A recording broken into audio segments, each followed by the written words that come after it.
أعوذ بالله من الشيطان الرجيم بسم الله الرحمن الرحيم B মানে দ্বারা, ইসম মানে নাম, নামের দ্বারা শুরু করছি। আল্লাহ মানে আইনদাতা, আইনদাতার নামে শুরু করছি। আর রহমান যিনি দয়াময়, আর রহিম মানে তিনি অতি দয়ালু। আরাআইতাল্লাযী ইউকাযযিবু বিদ্দীন। সূরা মাউন আয়াত নম্বর 1।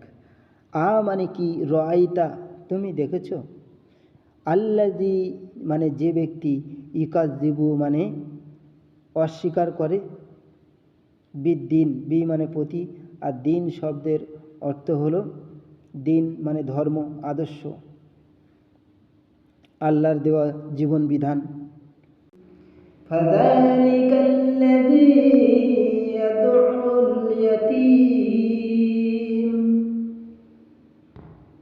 2 নম্বর আয়াত বলছে ফা মানে সুতরাং, জালিকা মানে ওই ব্যক্তি, আল্লাজি মানে যে, ইয়াদু মানে ধাক্কা দিয়ে বের করে দেয়, আল ইয়াতিম মানে যিনি, এতিম মানে এতিম, পিতৃমাতৃহারা সন্তান, এরকম ব্যক্তিকে যে ধাক্কা দিয়ে বের করে দেয়, যেহেতু তারা দুর্বল হয়ে থাকে, ধাক্কা দিয়ে বের করে দেয়, সেই ব্যক্তিই তো দিনকে অস্বীকারী।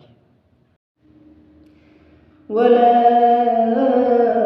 ইয়াহুদ্দু আলা তুআমিল মিসকিন।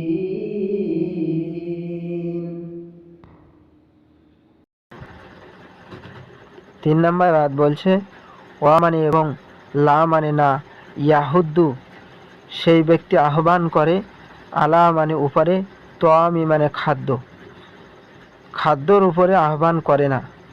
আল মিসকিন, মিসকিন মানে গরিব অসহায় মানুষদের, গরিব অসহায় মানুষদের তারা খাদ্য বা খানাপিনার উপরে আহ্বান করে না।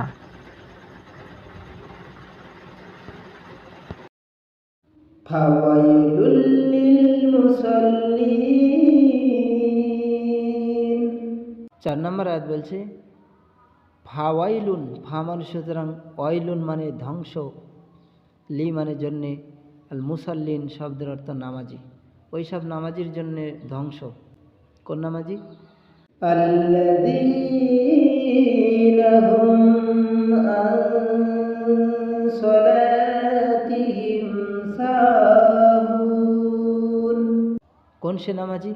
আল্লাযীনা মানে যারা, হুম মানে তারা, আন মানে সম্বন্ধে, সলাত শব্দের অর্থ নামাজ, আর হিম মানে তাদের, যারা তাদের নামাজ সম্বন্ধে, সাহুন শব্দের অর্থ হলো উদাসীন, একদিন নামাজ পড়ে, দুদিন পড়ে না, বা একটু চাপে পড়ে গেলে নামাজ পড়ে না, আল্লাহ তাদের জন্য অভিশাপ দিলেন। আল্লাযীনা হুম ইউরাউন।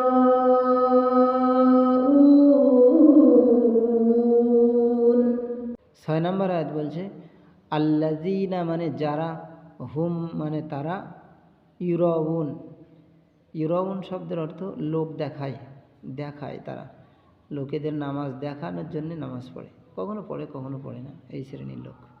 ওয়ায়ামনাউনাল মাউন।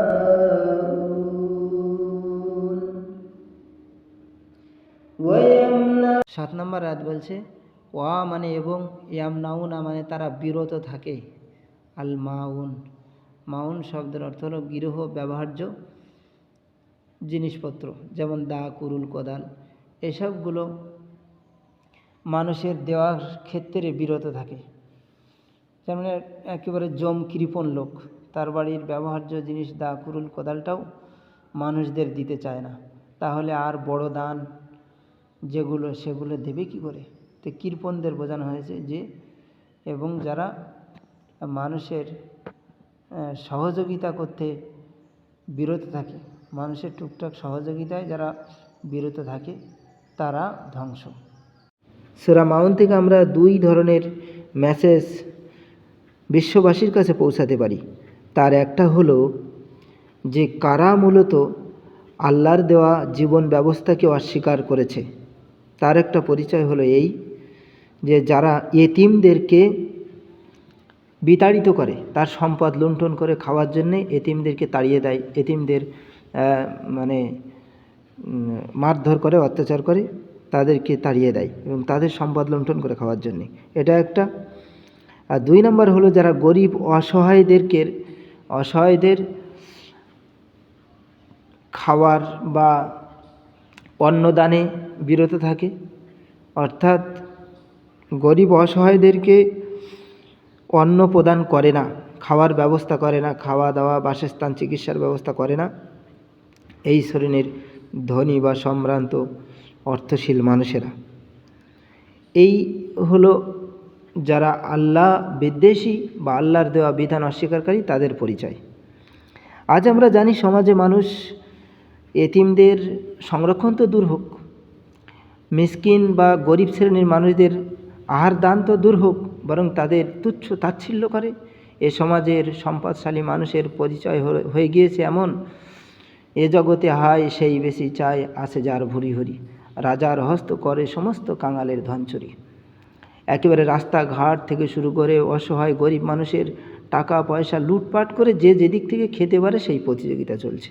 তাহলে এক কথায় সমাজে আর সেই আল্লাহপন্থী মানুষ বা ধর্মপন্থী মানুষ সত্যিকার অর্থে আর নেই। 2 নম্বর শিক্ষা আমরা যেটা নিতে পারি সেটা হলো, আল্লাহ পাক 2 নম্বর অঙ্গনে ধর্মীয় ব্যাপারে বলছে যে সেই সমস্ত নামাজির জন্যে ধ্বংস যারা তাদের নামাজে উদাসীন। আমরা জানি নামাজে দায়িত্ববোধ এ সমাজে আর নেই। বেশিরভাগ প্রায় সব মানুষই একদিন নামাজ পড়ে, মনে হলে নামাজ পড়ে, নইলে পড়ে না। ওই 2 দিন 5 দিন 10 দিন 1 মাস পরে একদিন হলো পড়লো, শুক্রবারে পড়ে, এরকম গাফেল। জরুরি কাজ পড়ে গেলে তখন আর নামাজ পড়ে না। যখন চাষবাস, ব্যবসা, বিজনেস, লেনদেনের কাজ পড়ে যায়, চাপ পড়ে যায়, তখন আর নামাজ পড়ে না। তো এই শ্রেণীর মানুষদেরকে আল্লাহ পাক অভিশাপ দিচ্ছেন। আর যারা এই শ্রেণীর মানুষ, তারা লোক দেখানোর জন্যেই নামাজ পড়ে, সমাজে নামাজি হিসাবে চিহ্নিত হওয়ার জন্যে মাঝে মধ্যে এসে নামাজ পড়ে। আর এই শ্রেণীর মানুষেরাই তারা তাদের গৃহ ব্যবহার্য জিনিসপত্র, যেমন দা, কুরুল, কোদাল, এ ধরনের বিবিধ জিনিসপত্র মানুষদের একটু উপকার করার জন্য দেওয়া থেকে বিরত থাকে।